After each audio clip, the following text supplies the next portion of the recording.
मोए welfare society के advocate Ramzan Khan साहब और मंजूर खान साहब से गुजारिश है मंच पर आ जाएं।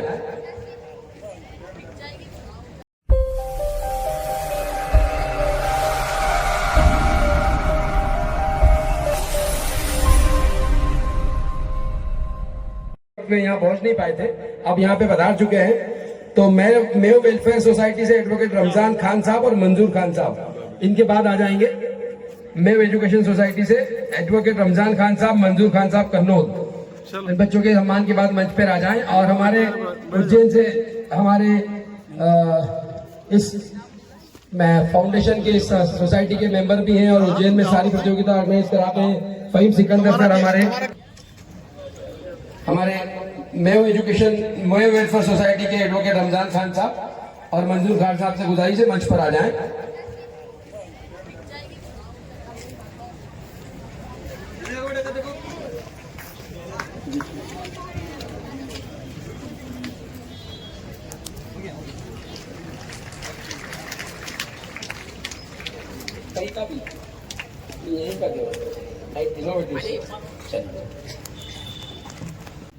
ये मौलाना आजाद हम बहुत आसानी से नाम लेते हैं। वो बड़ा किरदार था हिंदुस्तान का जिसके दो नुमाया काम मुल्क कभी नहीं भूल सकता। ये मौलाना आजाद थे जब अंग्रेज के जाने के बाद हिंदुस्तान में नफरत परोसी गई और हिंदू और मुसलमान को लड़ाने की कोशिश की गई और दोनों तरफ से ट्रेनें लाशों से भर के आ रही थी, तो मौलाना आजाद ने लाल किले के अंदर जामा मस्जिद के पास खड़े होकर कहा था, ए मुसलमानों, ये तुम्हारा मुल्क है, तुम यहां रुको, तुम्हें इंसाफ मिलेगा। और ये किस बुनियाद पर कहा था? मैं आपको एक वाकया बताना चाहता हूं। जवाहरलाल नेहरू, ये नफरत फैलाने वाले तो उनके लिए कुछ भी बकते। अगर जवाहरलाल नेहरू की इंसानियत और शराफत को जानना है और मौलाना आजाद और जवाहरलाल नेहरू का रिश्ता याद करना है तो किताब को पढ़ना होगा। एक वाकया बताता हूं। एक दिन, ये किताब में कोड है। जवाहरलाल नेहरू जी प्राइम मिनिस्टर थे, परेशान हो गए और परेशान होकर चंद वक्त के लिए प्राइम मिनिस्टर गायब, इंटेलिजेंस परेशान, पीएमओ परेशान, पीएमओ हाउस परेशान। कहां चले गए पंडित जी? लगभग 40 मिनट बाद जब पंडित जी को ढूंढा गया तो पंडित जी कब्रिस्तान के अंदर मौलाना आजाद की कब्र से लिपटे हुए रो रहे थे और कह रहे थे कि आजाद, आज तेरी याद आ रही है। कोई एक ऐसा मसला था, ये मोहब्बत थी इस मुल्क हिंदुस्तान की, ये रिश्ता था इस हिंदुस्तान का, तभी ये हिंदुस्तान दुनिया में आला बना। ये जिस मोबाइल और लैपटॉप की आप बात कर रहे हो, ये ला के देने वाला कौन व्यक्ति था? ये भी उन्हीं के खानदान का राजीव गांधी था। बहुत ब्राइट माइंड चाहिए। नफरत बहुत आसानी से फैलाई जा सकती है, एक दूसरे के लिए बहुत आसानी से इल्जाम लगाया जा सकता है, बहुत बखूबी तरीके से एक समाज की बात की जा सकती है। गाली वही खाएगा जो सबकी बात करे। एक समाज वाले को कभी गाली नहीं पड़ेगी, उसको दूसरे लोग बकेंगे तो कहेगा बहुत अच्छा। वो अभी हो रहा है मुल्क में। जो नफरत परोसने वाले हैं वो कस्दन मुसलमानों को टारगेट करे हुए और जानबूझकर करे। उन्हें मालूम है इससे कोई हिंदुस्तान का फायदा नहीं होना। उन्हें मालूम है कि भारत इससे आला भारत नहीं बनने वाला। उन्हें मालूम है कि भारत जो सोने की चिड़िया कहलाती थी वो कहलाने वाली नहीं है, क्योंकि उनका मकसद नफरत फैलाने वाली जमातों का केवल मुल्क हिंदुस्तान की सत्ता पे बने रहना, सिस्टम चाहिए। अगर देश से मोहब्बत होगी तो कभी नफरत की बात कोई नहीं करेगा, क्योंकि सरहद के ऊपर जब कोई व्यक्ति खड़ा होता है तो वो देश की बात करता है, वो जाति और बरादरी की नहीं करता। और उसकी गोली दुश्मन के सामने होती है और यहाँ आने वाले लोगों के लिए वो सोचता है कि इस मुल्क हिंदुस्तान में जो घर हैं वो सुकून से सोएं। उसमें रहने और बसने वाला कौन सी जाति, कौन से धर्म का है, वो नहीं सोचता। टोपी वालों ने जो दारुल उलूम देवबंद और नदवा बनाया था वो खास इस बात के लिए बनाया था कि अंग्रेजों से कैसे लड़ा जाए और इस मुल्क के हिंदुस्तान को कैसे बचाया जाए, और उस बात के लिए बनाया था कि आने वाली नस्लें, जो बच्चे हैं, वो कैसे खुशहाल जीवन जिए। इसलिए उन्होंने बनाकर अपनी कुर्बानी पेश करी थी। तो उन दाढ़ी और टोपी वालों से फिर लोग नफरत नहीं करते अगर वो लिटरेचर पढ़ ले, मोहब्बत करने पे आमादा हो जाता है। वो लाइब्रेरियां देखिए, रेशमी रुमाल तहरीक देखिए, एक एक तहरीक को उठाइए, आपका जहन खुल जाएगा कि आपको हमें किस तरफ ले जाया जा रहा है, हमें जाना कहां था और ले जाया कहां जा रहा है। तो मैं यही कहूंगा बच्चों से कि लाइब्रेरीज कायम करो, वक्त दो लाइब्रेरी में।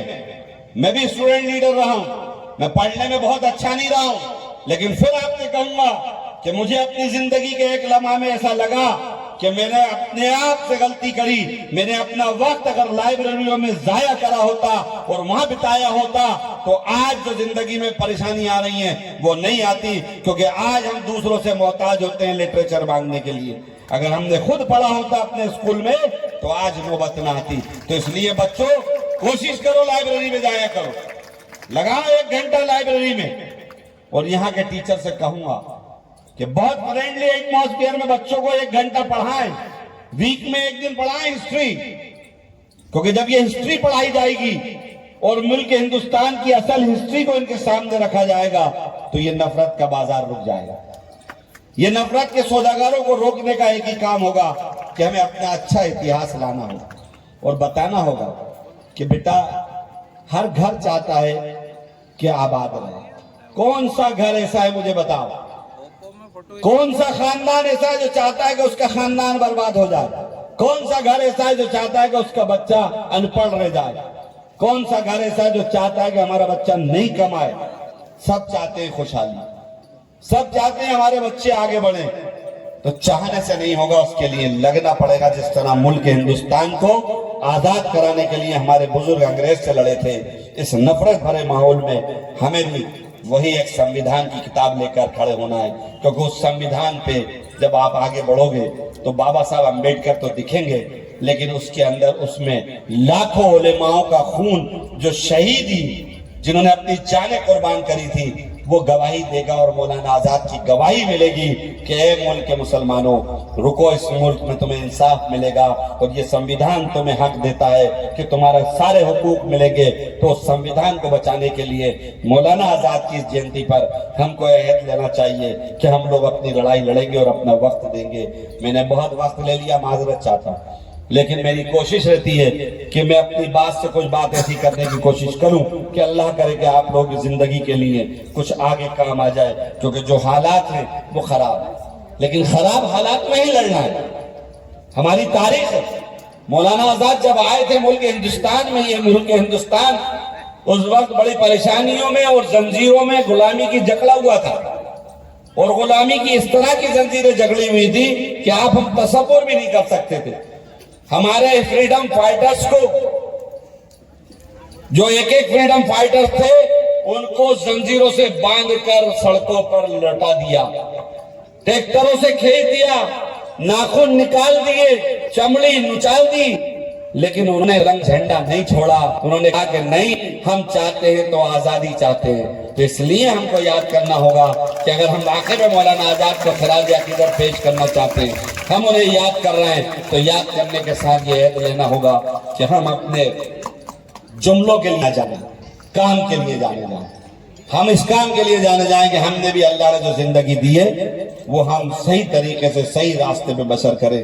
और डर और खौफ निकाल देना चाहिए। डर और खौफ सिर्फ आसमान वाले का होना चाहिए।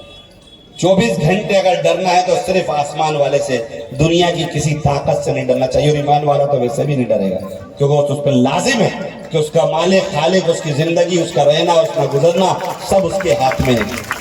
तो जब उसका ईमान इतना पुख्ता होगा तो वो नहीं घबराएगा। मैं आपसे चाहूंगा कि स्कूल ने कार्यक्रम रखा, बहुत अच्छा रखा। मैं देर से आया, माजरा चाहता हूँ, आपका बहुत बहुत शुक्रिया।